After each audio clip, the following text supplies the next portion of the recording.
দর্শক, আমরা দেখতে পাচ্ছি মাননীয় প্রধান উপদেষ্টা বরাবরে আকুল আবেদন, আমরা বস্তিবাসী ও মুক্তিযোদ্ধা পরিবার ন্যায় বিচার চাই। এইভাবে জাতীয় প্রেস ক্লাবের সামনে তারা বেশ কয়েকদিন এইভাবে তারা অবস্থান নিয়েছে।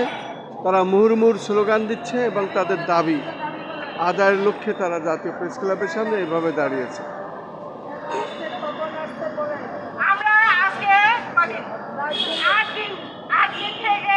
অবস্থান করে দিচ্ছি, দিনের রাতে 8 দিন হয়ে গেছে, কিন্তু সরকারের পক্ষ থেকে কেউ এখনো আমাদেরকে কোনো খোঁজ খবর নেয়নি।